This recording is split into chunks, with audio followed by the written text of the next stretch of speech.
అందరికీ హరి ఓం. ఒక మెసేజ్ పెట్టారు నాకు, స్వామీజీ సహనావవతు ఆ మంత్రం యొక్క అర్థాన్ని తెలియజేయండి అని. సో ఒక నిమిషం దాని గురించి చెప్పుకొని తర్వాత మనం కార్యక్రమంలోకి వెళ్దాం. ఏంటంటే ఏ కార్యక్రమం అయినా సరే మన హిందూ ధర్మంలో శాంతి మంత్రంతో మనం ప్రారంభిస్తాం. సో జరిగేటటువంటి కార్యక్రమం అంతా శాంతంగా ప్రశాంతంగా జరగాలనేటువంటి ఉద్దేశం. అంటే ఎటువంటి అలజడులు లేకుండా, శాంతి అలజడి ఈ రెండు పూర్తిగా వ్యతిరిక్తం, ఒకదానికొకటి పరస్పర విరుద్ధం. కాబట్టి శాంతంగా ఉండాలి. అందుకనేంటి శాంతి మంత్ర పఠనం అనేటువంటిది ఉంటుంది. అయిపోయిన తర్వాత కూడా సర్వే భవంతు సుఖినః ఇట్లాంటివన్నీ చదువుకుంటూ ఉంటాం మనం. దీంట్లో ప్రారంభంలో మనకు చదువుకునేటటువంటివి వైదికంగా చాలా ఉన్నాయి, ఉపనిషత్తుల్లోంచి తీసుకోబడినటువంటివి చాలా ఉన్నాయి. దీంట్లో ఈ సహనావవతు ఏంటంటే నౌ సహ అవతు, మేమిద్దరము. నౌ ద్వివచనం వాడారు. సంస్కృతంలో ఏంటంటే విచిత్రంగా మనకి తెలుగులో ఏకవచనం బహువచనం ఉంటాయి, ఏకవచనం బహువచనం రెండే ఉంటాయి. సంస్కృతంలో ద్వివచనం అని ఉంటుంది. అదే మనకి కొన్నిసార్లు వాడుతూ ఉంటాం. అంటే ఇద్దరు, అక్కడ ఔ అనే శబ్దం వస్తుంది. ఎక్కడైతే ద్వివచనం ఉంటుందో అక్కడ ఔ అనే శబ్దం వస్తుంది అనమాట. సహనావవతు అసలు విడదీసుకుంటే నౌ సహ అవతు, మేమిద్దరము కూడా రక్షింపబడేదము గాక. ఇద్దరము అంటే ఎవరు? భార్యాభర్తన, అన్నదమ్ముల, ఎవరు? గురువు శిష్యుడు. ఉపనిషత్ ప్రకారం గురువు శిష్యుడు. మేమిద్దరము రక్షింపబడదము గాక. నౌ సహ అవతు. సహనౌ భునక్తు, మేమిద్దరం కలిసి ఏం చేయాలి? ఇప్పుడు ఇద్దరం కలిసి తినాలి. భునక్తు తినాలి. ఇదేమిటా తినడానికి ఎంత పెద్ద గోల? తినటం ఏమిటి? అక్కడ భోజనము అంటే, తినటము అంటే అర్థం ఏంటంటే జ్ఞానాన్ని పంచుకోవటం, జ్ఞానాన్ని ఇద్దరం సమభాగంగా స్వీకరించడం. లోపలికి తీసుకునేటటువంటిది ఏదైనా సరేనండి, అది జ్ఞానం కావచ్చు, దృశ్యాలు కావచ్చు, శబ్దాలు కావచ్చు, ఇవన్నీ కూడా మనసులోకి తీసుకునేటటువంటివి, కడుపులోకి తీసుకునేటటువంటివి, ముక్కు ద్వారా తీసుకునేటటువంటి గాలి, ఇదంతా కూడా లోపలికి తీసుకునేటటువంటిది, భుక్తం స్వీకరించబడేటటువంటిది. కాబట్టి మేమిద్దరం కలిసి భోజనం చేయాలి, ఇద్దరం కలిసి జ్ఞానాన్ని స్వీకరించాలి. చెప్పడం వల్ల ఏమో గురువు గారికి జ్ఞానం పెరుగుతుంది, వినటం వల్ల శిష్యుడికి జ్ఞానం వస్తుంది. సహనౌ భునక్తు సహ వీర్యం కరవావహై, ఇద్దరం కలిసి కష్టపడాలి. ఇటు గురువు గారు కష్టపడాలి, ఇటు శిష్యుడు కష్టపడాలి. గురువు గారికి ఏమిటయ్యా కష్టం? పాపం పెద్ద ఆయన అయి ఉంటాడు, ఇంత పెద్ద గడ్డం పెట్టుకొని కూర్చొని ఉంటాడు. అక్కడ ఆయన కుదురుగా కూర్చొని చెప్పగలిగి ఉండాలి. రెండవది శిష్యుడి స్థాయికి దిగి వచ్చి చెప్పాలి, అదొక పెద్ద కష్టం. ప్రతి శిష్యుడు ఉన్నతమైన స్థితిలో ఉండడండి. కొంతమంది శిష్యులు తక్కువ దీంట్లో ఉంటారు, వాళ్ళ స్థాయికి దిగొచ్చి చెప్పాలి. అది నిజమైనటువంటి గురువుకి చాలా కష్టం అది. రెండోది ఏంటి? అసలు శిష్యుడికి ఇంకా కష్టం. చెప్పబోయేటటువంటి విషయం చాలా కొత్తగా ఉంది, ఇంతకుముందు ఎప్పుడు జీవితంలో విన్నటువంటి సబ్జెక్ట్ కాదు అది. ఇంకోటి కూర్చుంటే మంచి నిద్ర వస్తూ ఉంటుంది, డ్రై సబ్జెక్టు వింటూ ఉంటే మంచి నిద్ర వస్తూ ఉంటుంది. ఆ నిద్ర ఆపుకొని వినాలి, శిష్యుడికి కష్టమే. కాబట్టి సహవీర్యం కరవావహై, ఇద్దరం కలిసి కష్టపడాలి. దీంట్లో చెప్పడానికి గురువు కష్టపడాలి, వినడానికి శిష్యుడు కష్టపడాలి. అయితే ఎట్లా ఉండాలట? తేజస్వినౌ అధీతం అస్తు. అధీతం, గురు శిష్యుల మధ్యలో జరిగేటటువంటి సంవాదం ఏదైతే ఉందో దాన్ని ఏమన్నారు? అధీతము, అధ్యయనము. ఆ అధ్యయనం ఎట్లా ఉండాలట? తేజస్వినౌ, తేజోవంతంగా ఉండాలి, వైబ్రెంట్గా ఉండాలి. దాని ద్వారా నాకు తేజస్సు అనేటువంటిది కలగాలి, నా లోపల తేజస్సు అనేటువంటిది పెరగాలి. ఇప్పుడు చూడండి, ఎప్పుడు కూడా జ్ఞానం ఉన్నటువంటి వాళ్ళ ఫేసు, జ్ఞానం లేనటువంటి వాళ్ళ ఫేసు చూడంగానే కొంత గుర్తుపట్టచ్చు మనం. ఆ ఫేస్లో ఒక రకమైనటువంటి కళ, ఒక వైబ్రేషను, వాళ్ళ దగ్గర సాన్నిహిత్యంలో మనకి కలిగేటటువంటి ఆనందము, ఇవన్నీ వాళ్ళలో వచ్చేటటువంటి వైబ్రేషన్ అనమాట, తేజస్సు అంటాం మనం. కొంతమంది నిజంగా రమణ భగవాన్ వారి కళ్ళల్లోకి చూస్తే ఆ తేజస్సు అద్భుతమైనటువంటి తేజస్సు అనమాట, తేజోవంతంగా ఉంటుంది. ఎందుకని? ఎక్కడి నుంచి వచ్చింది? ఆయన మేకప్ ఏం వేసుకోలేదు, ఆయన ఆ కళ్ళు చూడంగానే తేజస్సు కనిపిస్తుంది మనకి, జ్ఞాన తేజస్సు అనమాట. కాబట్టి మా అధ్యయనం కూడా ఎట్లా ఉండాలి? తేజోవంతంగా ఉండాలి. తేజస్వినో అధీతమస్తు. ఇంతకంటే ముఖ్యమైన పాయింట్ ఏంటంటే మా విద్విషావహై, మా మధ్యలో ఎటువంటి గొడవలు రాకూడదు. విద్వేషాలు అనేటువంటివి రాకూడదు.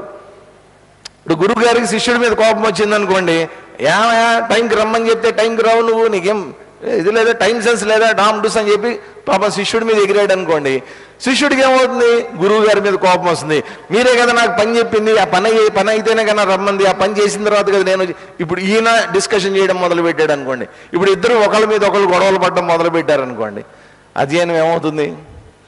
కాబట్టి మా విద్విషావహై, మా మధ్యలో ఎటువంటి పొరపచ్చాలు ఉండకూడదు, మా మధ్యలో ఎటువంటి గొడవలు ఉండకూడదు, ప్రశాంతంగా ఉండాలి మా మనసులు అని కోరుకోవాలి. ఇదొక సంకల్పం అండి. ఇప్పుడు మనం ఒక పూజ చేసేటప్పుడు ఈ పూజ ద్వారా నాకేం రావాలి, ఏం కలగాలి అనేటువంటిది ముందు సంకల్పం చెప్తాం మనం. అలాగే అధ్యయనం చేసే ముందు కూడా ఈ సహనావవతు అనేటువంటిది ఎందుకు చెప్పుకుంటామంటే, చేసేటటువంటి అధ్యయనం ఏదైతే ఉందో అది నాకు ఎంత లాభపడాలి అనేటువంటిది ముందుగా ఒక సంకల్పం చేసుకుని అక్కడ కూర్చుంటే ప్రశాంతంగా ఉంటుందన్నమాట అని చెప్పి, తర్వాత 3 సార్లు మీరు ఎప్పుడైనా చూడండి, ఏ శాంతి మంత్రం చెప్పిన తర్వాత అయినా సరే 3 సార్లు శాంతి శాంతి శాంతి. ఒకసారి చెప్పచ్చుగా, 3 సార్లు ఎందుకు చెప్పటం? ఓం శాంతి అంటే అయిపోతుంది కదా, 3 సార్లు ఎందుకు చెప్పాలి అంటే, మనకి 3 రకాలైనటువంటి ఆటంకాలు ఉంటాయి మన జీవితంలో. 3 రకాలైనటువంటి ఆటంకాలు. ఒకటి అది దైవికం, అది దైవికం. రెండోది అది భౌతికం. మూడవది అధ్యాత్మం. సో అది దైవికం, అది భౌతికం, అధ్యాత్మం, 3 రకాలైనటువంటి ఆటంకాలు. ఈ మూడిటిని కలిపి ఏమన్నారు అంటే తాపత్రయము అని అన్నారు. మామూలుగా తాపత్రయం అనే పదం మనం బాగా వింటూ ఉంటాం కదా, దాని అర్థం తెలియదు ఎవడికి. అర్థం ఏంటంటే నీకెందుకు అంత తాపత్రయం అంటారు. మన దృష్టిలో అంత తాపత్రయము అనే పదం దేనికి వాడతాం మనం? ఎవడైనా విపరీతంగా ఆరాటపడుతున్నాడు అనుకోండి, ఏదో తొందరపడుతున్నాడు అనుకోండి, ఏదో ముందే కావాలని కోరుకుంటున్నాడు అనుకోండి, అటువంటి దానికి మనం ఎందుకంత తాపత్రయపడతావు నువ్వు అంటాం తెలుగులో. వాస్తవంగా దాని అర్థం ఎవడికి తెలియదు. తాపము అంటే ఆటంకము, త్రయము అంటే 3. ఈ 3 రకాలైనటువంటి ఆటంకాలు, అది దైవికమైనటువంటి, అది భౌతికమైనటువంటి, ఆధ్యాత్మికమైనటువంటి. ఇప్పుడు మనందరం ఇక్కడ కూర్చున్నాం, ప్రతిరోజు వచ్చి భగవద్గీత చదువుకోవాలి అని అనుకున్నాం, ఉన్నట్టుండి వర్షం పడింది, రాలేకపోయాం, అధ్యయనం సాగల, ఈ రోజు క్లాసు సాగల. ఎవరి చేతుల్లో ఉంది అది? వర్షం పడటం పడకపోవటం అనేటువంటిది ఎవరి చేతుల్లో ఉంటుంది? మనం కంట్రోల్ చేయగలమా? అది దైవం. కాబట్టి భగవంతుడి యొక్క చేతుల్లో ఉండేటటువంటివి కొన్ని ఉంటాయి, ఆయన ఆధీనంలో, ఆయన కంట్రోల్లో, ఆయన చెప్పు చేతుల్లో ఉంటాయి కొన్ని. అవన్నీ కూడా ఎట్లా ఉండాలి? నాకు అనుకూలంగా ఉండాలి. కాబట్టి అది దైవికం, శాంతి, అవన్నీ కూడా శాంతించాలి. అది భౌతికం. భౌతికం అంటే ఏంటంటే నా చుట్టూ ఉండేటటువంటి మానవుల వల్ల, నా చుట్టూ ఉండేటటువంటి ప్రాణికోటి వల్ల, నా చుట్టూ ఉండేటటువంటి జంతువుల వల్ల, వాటి వల్ల కూడా ఒక్కొక్కసారి నా అధ్యయనానికి ఆటంకం కలగచ్చు. మనందరం ప్రశాంతంగా కూర్చున్నాం ఇక్కడ, బాగానే ఉంది, అంతా బాగానే ఉంది. 2 కుక్కలు వచ్చి అక్కడ పోట్లాడుకోవడం మొదలు పెట్టాయి అనుకోండి, ఒకదాని మీద అరుచుకుంటున్నాయి, ఒకదాని మీద పోట్లాడుకుంటున్నాయి, మన అధ్యయనం సాగుతుందా? సాగదు. లేదా 2 తాగుబోతులు వచ్చి పోట్లాడుకోవడం మొదలు పెట్టారు, అక్కడ గట్టి గట్టిగా అరవటం మొదలు పెట్టారు, మన అధ్యయనం సాగుతుందా? మన దృష్టి అంతా చెదిరిపోతుంది, వాళ్ళ మీదకి వెళ్ళిపోతుంది, దాని మీదకి వెళ్ళిపోతుంది కదా. అందుకోసమని ఏంటి, అటువంటి మన చుట్టూ ఉండేటటువంటి మానవుల వల్ల, జంతువుల వల్ల కూడా మనకి ఎటువంటి ఆటంకము కలగకూడదు. అది భౌతికమైనటువంటి శాంతి. ఇక మూడవది ఏంటంటే అధ్యాత్మం. అధ్యాత్మము అంటే ఏంటి? దీంట్లో బయటవేం లేవు, నా లోపలే అలజడి, నా లోపలే అశాంతి. ఏదో దారిలో వస్తున్నాను, మోటార్ సైకిల్ మీద వస్తున్నా, క్లాస్కి వస్తుంటే ఎక్కడో ఒక యాక్సిడెంట్ జరిగింది. పాపం ఆ యాక్సిడెంట్లో ఆ అబ్బాయి కాలు ఇరిగిపోయింది, రోడ్డు మీద పడ్డాడు, తలకి దెబ్బ తగిలింది, రక్తం కారుతోంది. చూసా, క్లాస్కి వచ్చా, అందరూ అతనికి కట్లు కడుతున్నారు, అంబులెన్స్ వచ్చింది, పాపం మోసుకెళ్తున్నారు, ఏమవుతుందో. నేను ఇక్కడికి వచ్చి కూర్చున్నాను కానీ నా మనసు ఎక్కడ ఉంటుంది? పాపం అబ్బాయికి ఏమైందో, ఎంత రక్తం పోయిందో, టైంకి తీసుకెళ్లారో లేదో హాస్పిటల్కి, బతికాడో లేదో, రేపు పొద్దున పేపర్లో ఏమైనా వస్తుందేమో, ఇవే దృష్టి దాని మీద ఉంటుంది. ఇదంతా ఇక్కడేం లేదు, కానీ జరిగిపోయినటువంటిది లోపల మనసులో ఒక అలజడి అనేటువంటిది రేపుతుంది. కాబట్టి అదొక రకమైనటువంటి తాపం. అందుకోసమనేంటి, అది దైవికం, అది భౌతికం, అధ్యాత్మం, ఈ 3 రకాలైనటువంటి తాపాలు కూడా శమించాలి అన్నటువంటి ఉద్దేశంతో 3 సార్లు శాంతి శాంతి శాంతి అని 3 సార్లు మనం చక్కగా చెప్తాం. ఇప్పుడు 3 సార్లు మీరు నిజంగా రోజు మీరు అబ్జర్వ్ చేయండి. సహనావవుతూ చెప్పుకొని కళ్ళు మూసుకొని ప్రశాంతంగా మనసులో ఆ శాంతి శాంతి శాంతి అని 3 సార్లు చెప్పుకున్న తర్వాత, అప్పుడు మనం క్లాసు కూర్చున్న తర్వాత ఒక్కసారి కళ్ళు తెరిచి చూసినప్పుడు మనం సబ్జెక్ట్ వినడానికి మన మనస్సు కూడా సిద్ధంగా ఉంటుంది, శరీరం సిద్ధంగా ఉంటుంది, మానసికమైనటువంటి ఒక ప్రశాంతత ఉంటుంది. ఏం జరిగినా కూడా ఇంటి దగ్గర నుంచి వచ్చాం, పొద్దున జరిగినవి ఇప్పుడు జరిగినవి వచ్చాడు అన్నీ మర్చిపోతాం, ప్రశాంతంగా ఉంటుంది, హాయిగా ఉంటుంది వినడానికి. స్వామి చిన్మయానంద గారు చెప్తారనమాట, ఇది ఎలాంటిదంటే, ఈ శాంతి మంత్రం చదవటం అనేటువంటిది ఎలాంటిది అంటే, ఆయన భాషలో ఆయన ఏది చేసినా భలే చెప్తారు ఆయన. ఎలాంటిది అంటే, మామూలుగా ఆర్టీసీ బస్సు డ్రైవర్స్ వాళ్ళు ఉంటారు, బస్సు బయలుదేరుతుంది, బయలుదేరే ముందే ఏం చేస్తారంటే వాళ్ళు చక్కగా నీళ్లు తీసుకొని వచ్చి అద్దాల మీద కొట్టి న్యూస్ పేపర్లు పెట్టి తుడుస్తారు, క్లీన్గా తుడుచుకుంటారు. ఎందుకని? బాగా కనిపించాలి, ప్రయాణంలో ఆటంకం కలగకూడదు, ఏమాత్రం దృష్టి దోషం వచ్చినా కానీ ఇబ్బందికరంగా ఉంటుంది, డ్రైవ్ చేయడానికి ఇబ్బందిగా ఉంటుంది. అందుకోసం అని చెప్పి ఆయన ఏం చేస్తారు, ముందే తుడుచుకుంటారు, బయలుదేరే ముందే. బయలుదేరిన తర్వాత తొడవటం కాదు, బయలుదేరే ముందే తుడుచుకోవాలి. ఇక్కడ కూడా అంతే, అధ్యయనానికి ముందే మన మనసుని మనమే శుభ్రం చేసుకోవాలి. శుభ్రం ఎవడూ చేయడు, మన మనసును మనమే శుభ్రం చేసుకోవాలి. ఎలాగా? సహనావవతు సహనౌ భునక్తు సహ వీర్యం కరవావహై మా విద్విషా శాంతి శాంతి చక్కగా చెప్పుకోవాలి. చెప్పుకున్నప్పుడు కూర్చుంటే మనసు ప్రశాంతంగా ఉంటుంది, అధ్యయనం నిర్మలంగా సాగుతుంది. ఇట్లాంటివి బోళన్ని భద్రం కర్ణేభిః శృణుయామ దేవాః భద్రం పశ్యేమాక్షభిర్యజత్రాః స్థిరైరంగైస్తుష్టువాగంసస్తనూభిః విషేమ దేవహితం యదాయుః స్వస్తి న ఇంద్రో వృద్ధశ్రవాః స్వస్తి నః పూషా విశ్వవేదాః స్వస్తి నస్తార్క్ష్యో అరిష్టనేమిః స్వస్తి నో బృహస్పతిర్దధాతు. ఓం శాంతి శాంతి శాంతి. బోళనున్న ఇట్లాంటి మంత్రాలు, ఒక్కొక్క దానికి ఒక్కొక్క రకమైనటువంటి అర్థం ఉంటుంది. వాటి ద్వారా శాంతి చేసుకోవడం మనం అలవాటు చేసుకోవాలి. పొద్దున్నే లేచి కూడా ఒకసారి శాంతి మంత్రం చదువుకుని రోజును ప్రారంభిస్తే రోజంతా శాంతంగా ఉంటుంది, ప్రశాంతంగా ఉంటుంది. ఇప్పుడు ఒకసారి నిన్న జరిగినటువంటి శ్లోకాల్ని పరిశీలిద్దాం. 32 కదా? ఎస్. విజయం కృష్ణ నచ రాజ్యం సుఖాని చ కిం నో రాజ్యేన గోవింద కిం భోగైర్జీవితేన వా ఏషామర్థే కాంక్షితం నః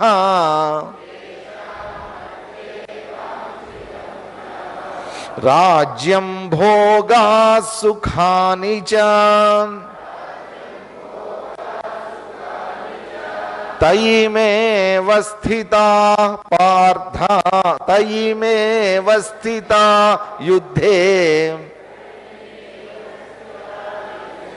ప్రాణాం త్యక్త్వా ధనాని చ ఆచార్యాః పితరః పుత్రాః తథైవ చ పితామహాః మాతులాశ్వశురాః పౌత్రాః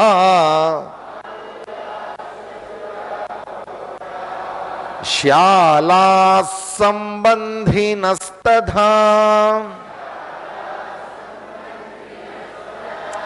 ఏతాన్న హంతుమిచ్ఛామి ఘ్నతోపి మధుసూదన అపి త్రైలోక్య రాజ్యస్య హేతోః కిం ను మహీకృతే నిహత్య ధార్తరాష్ట్రాన్నః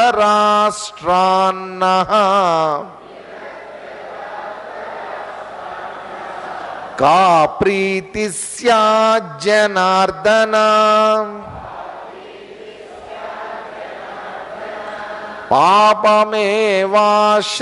పాపమేవాశ్రయేదస్మాన్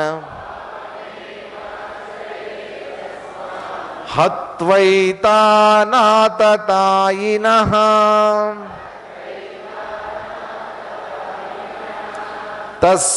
తస్మాన్నార్హా వయం హంతుం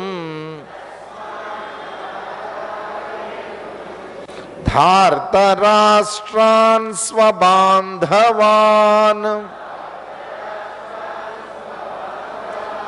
స్వజనం హి కథం హత్వా సుఖినః స్యామ మాధవ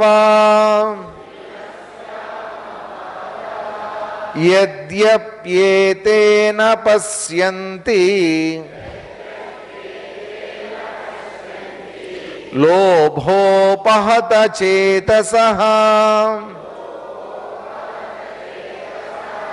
కులక్షయకృతం దోషం మిత్రద్రోహే చ పాతకం కథం న జ్ఞేయమస్మాభిః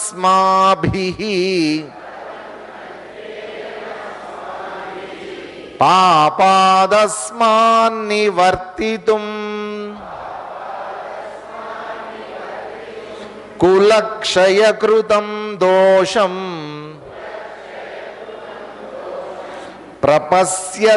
ప్రపశ్యద్భిర్జనార్దన కులక్షయే ప్రణశ్యంతి కులధర్మాః సనాతనాః ధర్మే నష్టే కులం కృత్స్నం అధర్మో బిభవత్యుత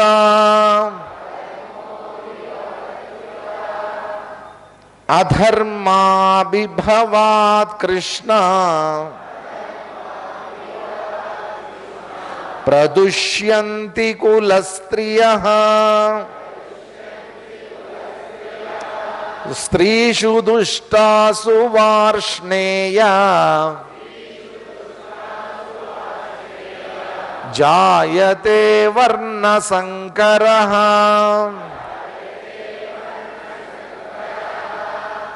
నిన్న జరిగినటువంటి శ్లోకాల్లో ముఖ్యంగా చెప్పినటువంటిది ఏంటంటే అర్జునుడి యొక్క మానసిక సమతుల్యం అనేటువంటిది దెబ్బతింది కాబట్టి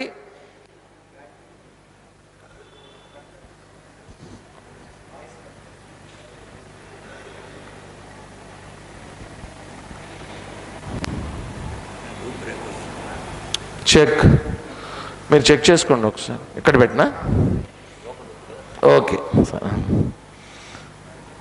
మానసిక సమతుల్యం అర్జునుడిది దెబ్బతింది కాబట్టి ఇప్పుడు అడుగుతున్నటువంటిది ఏంటంటే చెప్తున్నటువంటిది ఏంటంటే నాకు అసలు రాజ్యం విజయం వీటి మీద నాకు కాంక్ష అనేటువంటిది ఇప్పుడు లేదు. అసలు సుఖాల మీదే లేనప్పుడు అసలు జీవించి మాత్రం నాకు ప్రయోజనం ఏమైంది? ఏషామర్దే కాంక్షితం నః. ఎవరి కోసమైతే మనం యుద్ధం చేసి ఎవరి సుఖాల కోసం ఎవరి భోగాల కోసం మనం యుద్ధం చేయబోతున్నామో అటువంటి వాళ్ళందరూ కూడా ప్రాణాన్ ధనాన్ త్యక్వా యుద్ధాన్, ప్రాణాన్ని ధనాన్ని అంతా త్యజించి వాళ్ళంతా కూడా ఇప్పుడు యుద్ధం చేయడానికి వచ్చేసారు వాళ్ళంతా.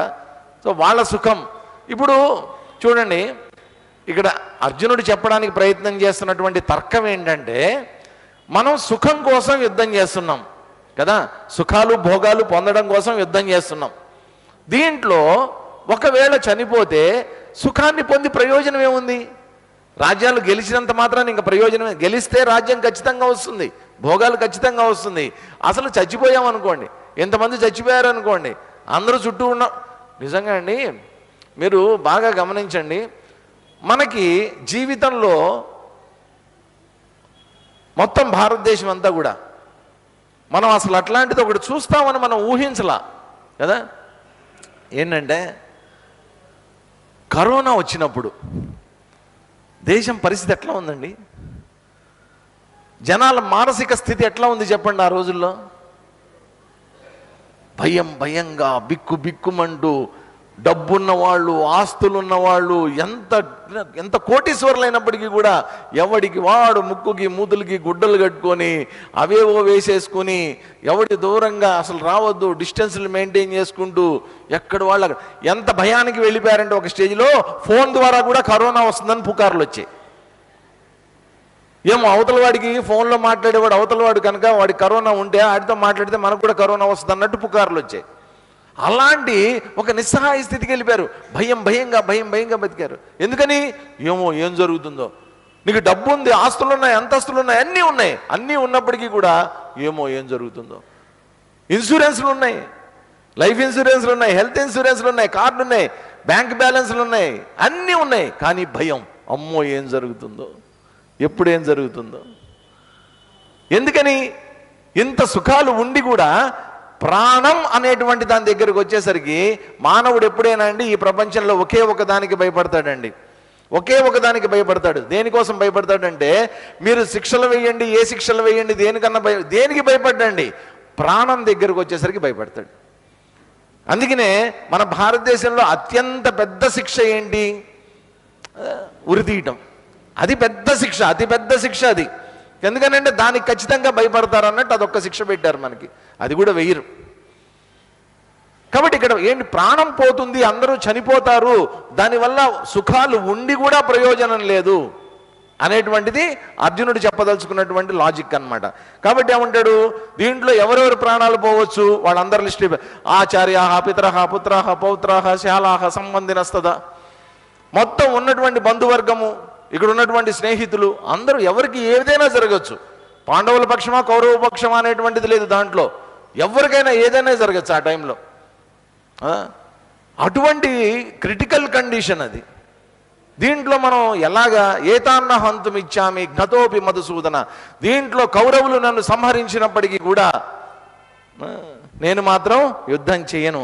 అపిత్రైలోక్య రాజ్యస్య హేతో కిమ్ను మహీకృతే, 3 లోకాలలో ఆధిపత్యం ఇచ్చినా కానీ నేను యుద్ధం చెయ్యను అని చెప్తున్నానంటే నువ్వు అర్థం చేసుకో కృష్ణ, ఈ భూమి మీద ఉండేటటువంటి రాజ్యం మాత్రం నాకు అవసరమా? తృణప్రాయంగా వదిలేస్తా దీన్ని. ఈ రాజ్యం కంటే కూడా నా బంధువులు వాళ్ళ ప్రాణాలే నాకు ముఖ్యం అని చెప్పి ధార్తరాష్ట్రాన్ని నిహత్య, ఈ ధృతరాష్ట్ర పుత్రులందరినీ కూడా కౌరవుల్ని సంహరించినందువల్ల కాప్రీతి, దానివల్ల మనకి జరిగేటటువంటి మంచి ఏంటి? మంచి జరగకపోతే జరగకపోయింది పో, దానివల్ల ఏమొస్తుందట? పాపమైవాశ్రయేదస్మాత్, మనకి పాపం చుట్టుకుంటుంది. ఎందుకని? హత్వైతానాతతాయినః, వాళ్ళు ఆతతాయిలు అంటే మనం నిన్న చూసాం 6 రకాలైనటువంటి తప్పులు చేసేటటువంటి వాళ్ళు ఆతతాయిలు. వాళ్ళు కౌరవులైనటువంటి వాళ్ళు ఆతతాయిలు కావచ్చు, కానీ వాళ్ళని సంహరించినందువల్ల మనకి లభించేటటువంటిది కేవలం పాపం. అంటే ఏంటంటే పాపం మూట కట్టుకుంటాం మనం. పాపం మూట కట్టుకోవడం అంటారు చూసారా, చాలామంది అంటారు పాపం మూట కట్టుకున్నాడండి అంటారు. భగవంతుడు మనకి ఇచ్చినటువంటిది ఈ జీవితం దేనికిరా అంటే, ఇంతకు ముందు జన్మల్లో చేసినటువంటి పాపాలన్నీ వదిలించుకుని కొత్తగా ఏదన్నా పుణ్యం చేయరా నాయనా అని మనకిస్తే మనం ఏం చేయబోతున్నాం? పాపాన్ని మూటగట్టుకోబోతున్నాం ఈ యుద్ధం చేయడం వల్ల. తస్మాన్నర్హ వయం హంతుం, కాబట్టి వాళ్ళని చంపేటటువంటి మనకి అర్హత లేదు. స్వజనం హి కథం హత్వా, మన సొంత వాళ్ళని మనం ఎలా చంపుకుంటామయ్యా? బయట వాళ్ళని చంపమంటే చంపుతాం, కానీ ఇక్కడ ఉన్నటువంటి వాళ్ళందరూ మన వాళ్ళనే మనం ఎలా చంపుకుంటాం? చంపం అని చెప్పి తర్వాత ఏమంటున్నాడు? లోభ అపహత చేతసహ, లోభం అనేటువంటిది అంటే రాజ్యాన్ని పట్టుకుని విడవకుండా ఇది నాది, నాది కానటువంటి దాన్ని కూడా పట్టుకుని నాది అనేటువంటి వాడు లోభి ఎవరైతే ఉన్నారో, నాది కానటువంటి దాన్ని పట్టుకోవటం అన్నమాట లోభి. ఒకసారి తెలంగాణలో సిరిసిల్ల అని ఉంది, తెలిసే ఉండి బాగా వినుంటారు ఆ పేరు సిరిసిల్ల. అది అక్కడ నేను ఒకసారి ఉపన్యాసానికి వెళ్ళా, ఒక వారం రోజులు ఉపన్యాసం. 4వ రోజున నేను క్లాస్కి వచ్చే టైంకి ఒక 2 ఆడవాళ్ళు పోట్లాడుకుంటున్నారు గట్టి గట్టిగా. 2 పోట్లాడుకుంటున్నారు. నాకు అర్థం కాల ఎందుకు పోట్లాడుకుంటున్నారు వీళ్ళు అని. పాప అందరూ సర్ది చెప్పడానికి ప్రయత్నం చేస్తున్నారు, వాళ్ళిద్దరు మాత్రం పోట్లాడుకుంటున్నారు. తర్వాత స్టేజ్ మీదకి వచ్చిన తర్వాత స్వామి వచ్చారు కూర్చొని అందరు కూర్చున్నారు. నా టాక్ అంతా అయిపోయిన తర్వాత నేను అప్పుడు అడిగా వాళ్ళని, ఆర్గనైజర్స్ని, ఎందుకు పోట్లాడుకున్నారు వాళ్ళిద్దరు వచ్చేసరికి? టాక్ అంతా ప్రశాంతంగానే కూర్చున్నారు, ఉపన్యాసం అంతా, దానికి ముందు ఎందుకు ఇద్దరు పోట్లాడుకున్నారు అంటే ఆయన చెప్పిన రీజన్ విని నాకు నవ్వు వచ్చింది. ఏంటంట, ఒక ఆవిడ రోజు వచ్చి కూర్చుంటుందంట ఒక కుర్చీలో, మొదటి నుంచి 4వ కుర్చీనో 5వ కుర్చీనో ఆవిడ రోజు అక్కడ కూర్చోవడం అలవాటు చేసుకుంది. పొర్రపాటున ఆ కుర్చీలో ఇంకొక ఆవిడ వచ్చి కూర్చుంది. ఆవిడ పక్కన కుర్చీ ఖాళీ ఉంది, పక్క కుర్చీ ఖాళీ ఉంది. ఈవిడేంటంటే నా కుర్చీలో కూర్చుంటావా అంటుంది.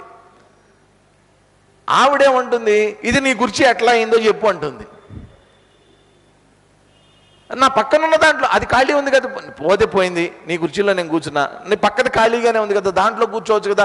5 రోజుల నుంచి నేను కూర్చున్నా, 5 రోజుల నుంచి నాది కాని దాంట్లో నేను కూర్చున్న తర్వాత అది ఏమైపోయింది, అది నాదైపోయింది. లోభోపహత చేతస.